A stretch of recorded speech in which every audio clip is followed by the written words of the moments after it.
50 বছর পূর্ণ করল ফারাক্কা বাঁধ, টিকতে পারে আর কতদিন? ভারত ও বাংলাদেশের দ্বিপাক্ষিক সম্পর্কের মধ্যে সবচেয়ে বেশি দিন ধরে অস্বস্তির কারণ হয়ে থেকেছে যে বিষয়টি, সেটি নিঃসন্দেহে ফারাক্কা বাঁধ। ভারতে এটির পোশাকি নাম ফারাক্কা ব্যারাজ প্রজেক্ট এবং বহু আলোচনা ও বিতর্ক পেরিয়ে চলতি বছরের এই মে মাসে প্রকল্পটি 50 বছর পূর্ণ করছে। বিগত অর্ধ শতাব্দী ধরে ফারাক্কা নিয়ে বাংলাদেশের প্রধান অভিযোগ ছিল এই ফারাক্কার ফলেই প্রমত্তা পদ্মা শুকিয়ে গেছে। অন্যদিকে ভারত বরাবর যুক্তি দিয়ে এসেছে কলকাতা বন্দরকে রক্ষা করার জন্য ফারাক্কা ছাড়া কোনো উপায় ছিল না।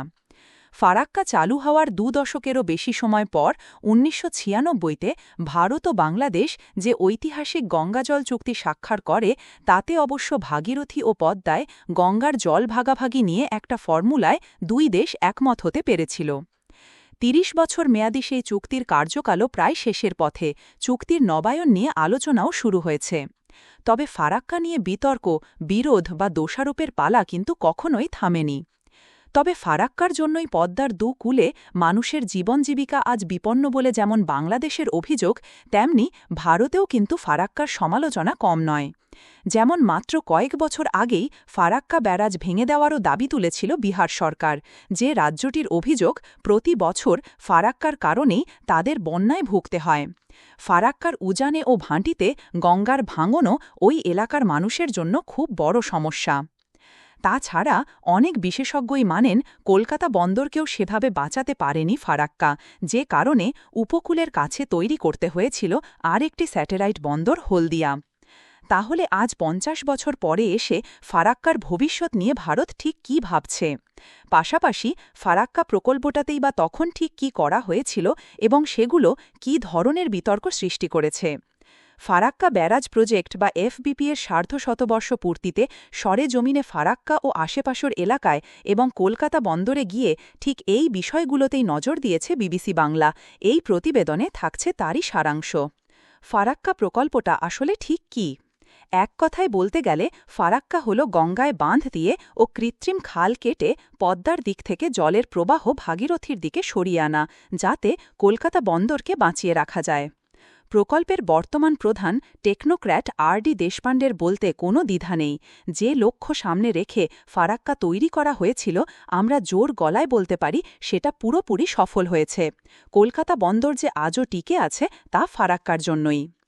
আসলে বাংলাদেশ সীমান্ত থেকে 18 কিলোমিটার উজানে নির্মিত এই প্রকল্পটির মূল লক্ষ্যই ছিল গঙ্গার প্রবাহ থেকে অতিরিক্ত জল ভাগীরথীতে সরিয়ে আনা ও তার মাধ্যমে কলকাতা বন্দরকে বাঁচানো, যার জন্য কাটা হয়েছিল প্রায় 40 কিলোমিটার লম্বা একটি লিঙ্ক ক্যানাল বা কৃত্রিম খাল। ফারাক্কা ব্যারাজ প্রকল্পের সুন্দর সাজানো গোছানো টাউনশিপে বসে আর.ডি. দেশপাণ্ডে বিবিসিকে বলছিলেন, পদ্মা নয়, গঙ্গার মূল প্রবাহ আগে ভাগীরথী দিয়েই যেত, ফারাক্কা শুধু সেই পুরনো ইতিহাসকেই কিছুটা ফিরিয়ে এনেছে। তিনি জানাচ্ছেন, গঙ্গোত্রী থেকে উৎপন্ন হয়েছে যে পবিত্র গঙ্গা নদী, 700 বছর আগেও তার পুরো প্রবাহটা কিন্তু এখনকার ভাগীরথী হুগলি দিয়েই যেত, আর মোহনায় তা সাগরদ্বীপের কাছে গিয়ে মিশত। ওটাই গঙ্গার আসল মোহনা ছিল বলে সেই তীর্থের নাম হয়েছিল গঙ্গাসাগর।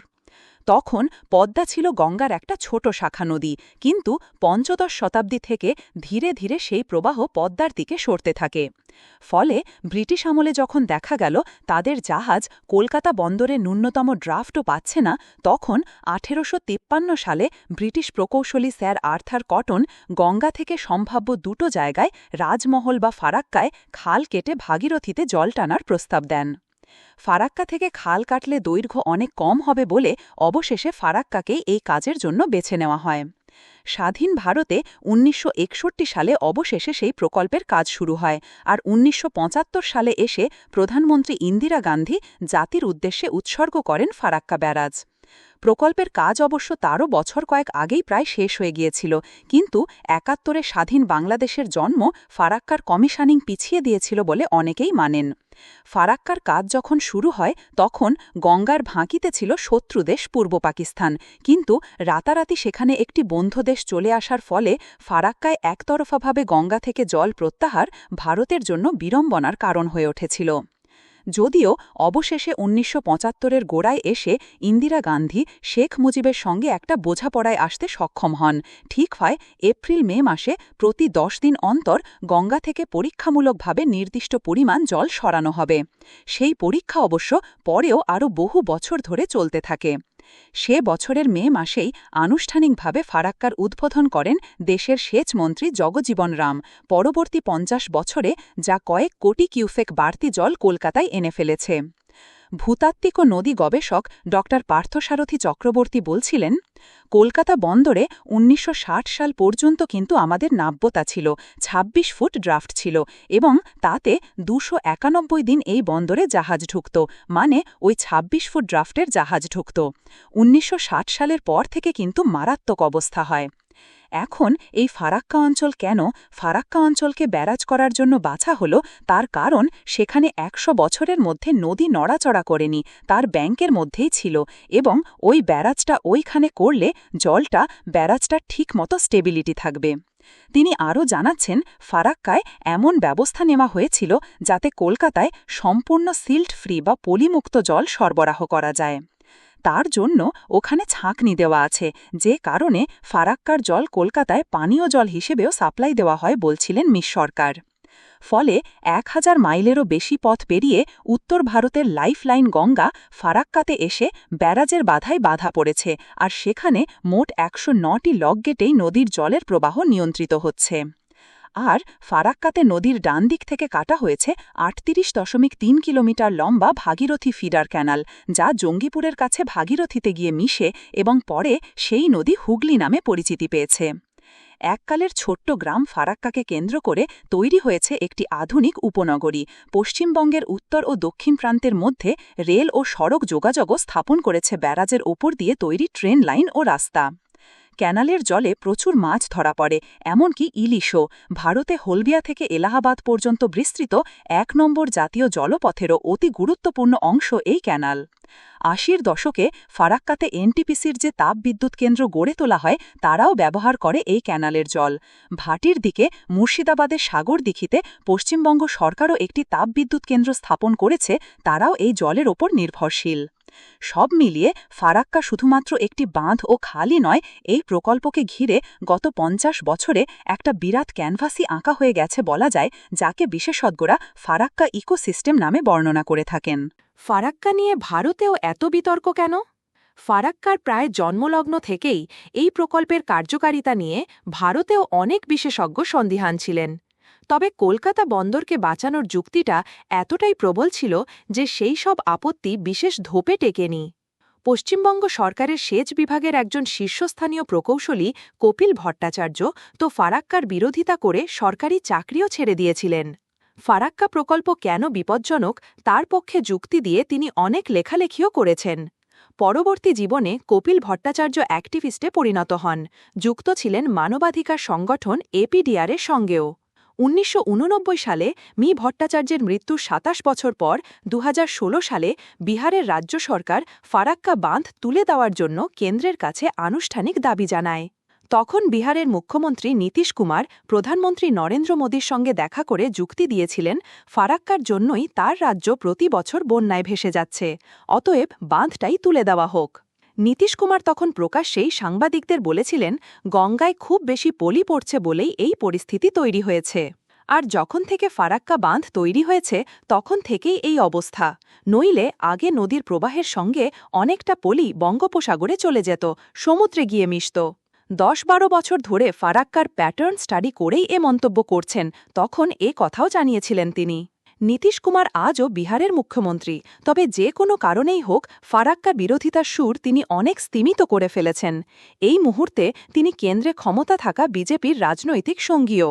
তবে ফারাক্কার উজানে ঝাড়খণ্ড বিহারের সীমান্ত এলাকায় গিয়েও দেখেছি, সেখানে আম জনতারও এই বাঁধকে নিয়ে বিস্তর অভিযোগ, বর্ষাতে যেমন তেমনি শুকনা মৌসুমেও।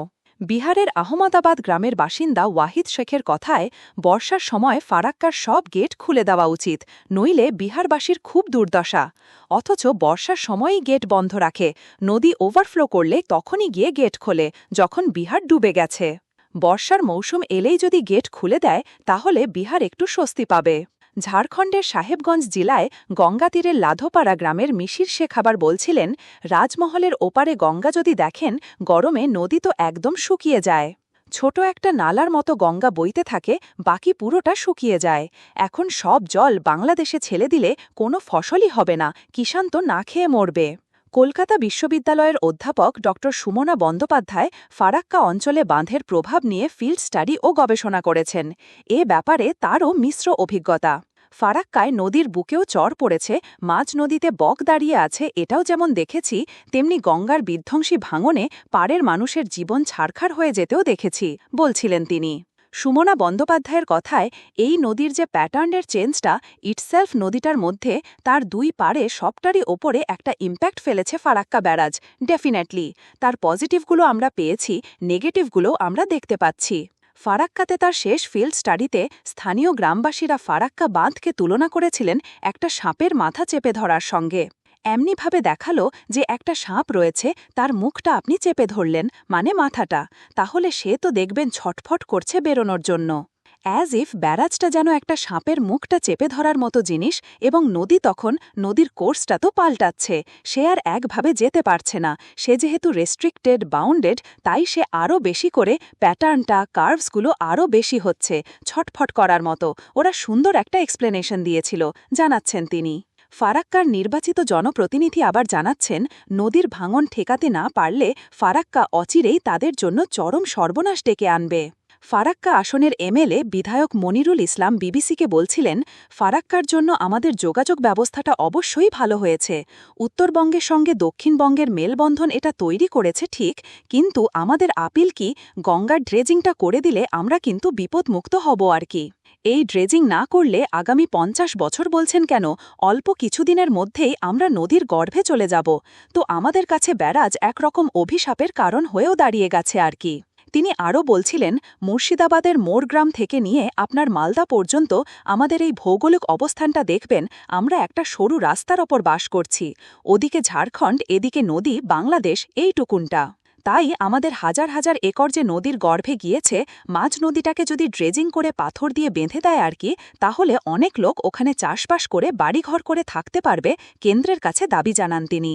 তবে ফারাক্কা নিয়ে এরকম অনেক বিতর্ক থাকলেও বাঁধ তুলে দেওয়ার প্রস্তাব নিয়ে কাজ কিন্তু বিশেষ এগোয়নি। ফারাক্কা বাঁধ ডিকমিশন করতে নীতিশ কুমার প্রস্তাব দেওয়ার পর দেশের জলসম্পদ মন্ত্রণালয় কিন্তু একটি বিশেষজ্ঞ কমিটিও গঠন করেছিল, যাতে কেন্দ্রের তরফে 5 জন আর বিহার সরকারের তরফে 5 জন সদস্য ছিলেন। সেই কমিটিতে বিহারের অন্যতম প্রতিনিধি হিসেবে ছিলেন দেশের পরিচিত নদী বিশেষজ্ঞ ও গবেষক হিমাংশু ঠক্কর। মি ঠক্কর বিবিসিকে বলছিলেন, আমাদের দায়িত্ব ছিল ফারাক্কা বিহারের ওপর ঠিক কী প্রভাব ফেলেছে তা নিরূপণ করা। কিন্তু ফারাক্কা হওয়ার আগে ও পরে নদীতে ড্রেনেজ কনজেশন কী, বন্যার তীব্রতা ও কত ঘন ঘন বন্যা হয়েছে, নদীর ধারণ ক্ষমতা কত, সেসব ব্যাপারে সেন্ট্রাল ওয়াটার কমিশন আমাদের কোনো তথ্য উপাত্তই দেয়নি, ফলে আমরাও কোনো সিদ্ধান্তে আসতে পারিনি। তবে ফারাক্কার বিরূপ প্রভাব যে গোটা এলাকায় পড়েছে, তাতে মি ঠক্করের কোনো সন্দেহ নেই। নীতিশ কুমারের প্রস্তাবেও যথেষ্ট যুক্তি ছিল বলে তিনি মনে করেন। আগামী 50 বছরে ফারাক্কার ভবিষ্যৎ কী? ফারাক্কা থেকে টানা ফিডার ক্যানালের শুষ্ক মৌসুমে কতটা জল টানা যাবে, আর মূল নদী দিয়ে পদ্মায় কতটা জল ছাড়া হবে, 1996 সালে স্বাক্ষরিত গঙ্গা চুক্তির মূল কথা কিন্তু সেটাই।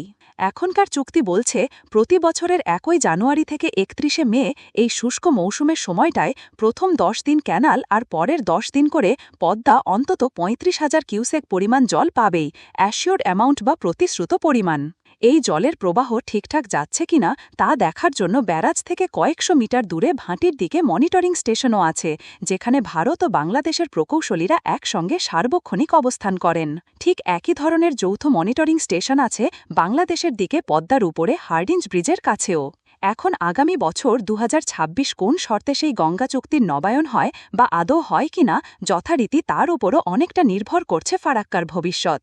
এদিকে উজানের বিহারে কিংবা ভাঙনে ক্ষতিগ্রস্ত মানিকচক ধুলিয়ানে ফারাক্কাকে নিয়ে যতই বিতর্ক থাক, খোদ ফারাক্কা এলাকার গ্রামবাসীরা কিন্তু প্রকল্পের কারণে খুশি, তারা চান বাঁধের দীর্ঘায়ু।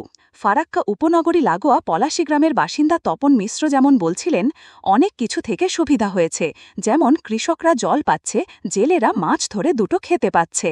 এই বাঁধ হওয়াতে এখানে শহর তৈরি হয়েছে মোটামুটি ছোটমোটো একটা, কেউ বিজনেস করে খাচ্ছে, কেউ চাকরি করে খাচ্ছে। দূর দূর ঝাড়খণ্ড ফারখণ্ড কোথায় বন্যা হচ্ছে ওটা তো ধরলে চলবে না, ভালো হয়েছে খারাপ হয়নি। ফারাক্কা ব্রিজ হওয়ায় স্থানীয় মৎস্যজীবী খগেন প্রামাণিকের আবার খুব সুবিধা হয়েছে দূর দূরান্তে মাছের চালান পাঠাতে। তিনি পাশ থেকে যোগ করেন, এই গঙ্গায় যে ব্রিজটা হওয়াতে কি উত্তরবঙ্গের সঙ্গে দারুণ যোগাযোগ হয়ে গেছে, এইটা মেন মেরুদণ্ড হয়ে গেছে উত্তরবঙ্গের জন্য। আগে এখানে সকালে নৌকাতে চাপলে দুপুর বৈকালে গিয়ে পৌঁছাতো ওপারে, সেই জিনিসটা এখন আর নেই। ফারাক্কার হিউম্যান জিওগ্রাফি নিয়ে কাজ করেছেন যে গবেষকরা, তারা অবশ্য নিশ্চিত নন সাধারণ লোকের ভাবনায় প্রকল্পে কতটা গুরুত্ব পেয়েছে। সুমনা বন্দ্যোপাধ্যায় যেমন বলছিলেন, আমার রেজিলিয়েন্স বিল্ডিংয়ের মধ্যে যদি আমি মানুষের মতামত, তাদের চোখে দেখা বা তাদের এক্সপিরিয়েন্স, কিভাবে তারা দেখছে নদীটাকে, সেটা যদি আমরা না ধরতে পারি তাহলে কিন্তু একটা গ্যাপ রয়ে গেল। আর যেটা আপনি বলছেন যে 50 বছর পরে কি হবে, এই গ্যাপটা কিন্তু আগাগোড়া রয়েই গেছে। আমরা কিন্তু কখনো দেখছি না এই রেজিলিয়েন্স বিল্ডিংয়ের মধ্যে মানুষকে ইনভলভ করা বা কমিউনিটিগুলোকে ইনভলভ করা হচ্ছে। তিনি আরও মনে করেন, ফারাক্কাকে ঘিরে যে প্রযুক্তিগত সমাধানগুলো ভাবা হয়েছে, কত বছর তার মেয়াদ বা তার পরে কি হবে, এগুলো নিয়ে একটা অস্পষ্টতা আছেই। আর সেখানে স্বাভাবিকভাবেই মানুষের সঙ্গে প্রজেক্টের একটা দূরত্ব তৈরি হয়েছে, কারণ এটা একটা শক্তিশালী নদী। সেটাও তো আমাদের মেনে নিতে হবে যে তার একটা ন্যাচারাল প্রসেস বা স্বাভাবিক গতি ও ছন্দ আছে, সেটা গ্রামের মানুষ যেভাবে বুঝছে আমরা বুঝছি না, বলছিলেন তিনি। আবার এই প্রেক্ষাপটেই কোনো পর্যবেক্ষক মনে করেন, বাঁধটা কিন্তু বর্তমান আকারে আর না রাখলেও চলে। হিমাংশু ঠক্কর বিবিসিকে বলছিলেন, আমেরিকা, ইউরোপ ও সারা দুনিয়া জুড়ে অসংখ্য বাঁধের ডিকমিশনিং হচ্ছে। শুধু আমেরিকাতেই গত 30 বছরে 2000-এরও বেশি ড্যাম ডিকমিশন করা হয়েছে, ইউরোপেও হয়েছে শত শত। তবে এটাও ঠিক, গঙ্গার মতো বিশাল একটা নদীতে কোনো ড্যাম ডিকমিশন করার পূর্ব অভিজ্ঞতা কিন্তু তেমন নেই। তবে তারপরেও কাজটা খুবই সম্ভব, আর নানাভাবেই এই ডিকমিশনিং করা যায়। এখানে তিনি প্রস্তাব দিচ্ছেন অপারেশনাল ডিকমিশনিংয়ের, অর্থাৎ ব্যারাজের ওপরে ট্রান্সপোর্ট লিঙ্কটা রেখে গেটগুলো সব খুলে রাখার বা তুলে দেওয়ার, যাতে রেল ও সড়ক সংযোগ রেখেও নদীকে স্বাভাবিকভাবে বইতে দেওয়া যায়।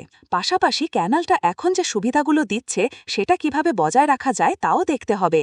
এতে কি হবে, ড্যামের মূল কাঠামোটা অক্ষত রেখেও ফারাক্কার অপারেশনাল ডিকমিশনিং করা যাবে, বলছিলেন মিঠক্কর। আবার এর একদম উল্টো মতবাদটা হল, কলকাতার স্বার্থেই ফারাক্কাকে যেভাবেই হোক বর্তমান আকারে রক্ষা করতে হবে। এই মতে বিশ্বাসী ড পার্থসারথী চক্রবর্তীর কথায়, কলকাতা নদী বন্দরকে বাঁচাতেই হবে। কারণ কলকাতা নদী বন্দর শুধু কলকাতা বললে হবে না, সমগ্র পূর্ব ভারত এবং নর্থ ইস্টার্ন রিজিয়ন, তার একটাই পোর্ট ভারতবর্ষর বলতে গেলে আমাদের কলকাতা বন্দর, সেখানে কোনো কম্প্রোমাইজ নেই। এর জন্য ফারাক্কা ব্যারাজটাকে যেভাবে হোক রেনোভেট করতে হবে। ইঞ্জিনিয়ারিং স্ট্রাকচার কিভাবে রেনোভেট করবে সেটা পুরোপুরি প্রকৌশলীদের ওপর। আমার নদী তো আছে, নদীর খাত আছে, আর আপনারা যেটা ভাবেন নদীর পাড় ভাঙছে, সব নদীরই পাড় ভাঙে। আমি নদীর ধারে থাকব কেন? নদীর ধারে একটা বাফার থাকবে তো, সেই বাফার জোনটা দিয়ে রাখতে হবে, যুক্তি দিচ্ছেন তিনি। এটা ঠিকই, পৃথিবীতে কোনো নদী বাঁধের আয়ুই অনন্তকাল নয়। কখনো 30, কখনো 40 বা কখনো 80 বছর পর একটি ব্যারাজ ডিকমিশনিং বা তুলে দেওয়ার বহু নজির নানা দেশে আছে। ফারাক্কার ক্ষেত্রে ঠিক কী করা হবে আর কখন, সেই সিদ্ধান্ত নেওয়ার দায়িত্ব ভারতের জলসম্পদ মন্ত্রণালয়ের, কিন্তু সেই লক্ষ্যে নির্দিষ্ট ভাবনাচিন্তা শুরু হয়েছে বলে এখনও প্রমাণ নেই। ফারাক্কা ব্যারাজ কর্তৃপক্ষ কিন্তু দৃঢ়ভাবে বিশ্বাস করেন, এই প্রকল্পের উজ্জ্বল ভবিষ্যৎ নিয়ে সংশয়ের কোনো কারণেই নেই। ফারাক্কা ব্যারাজ প্রকল্পের মহাপরিচালক আর ডি দেশপাণ্ডে বিবিসি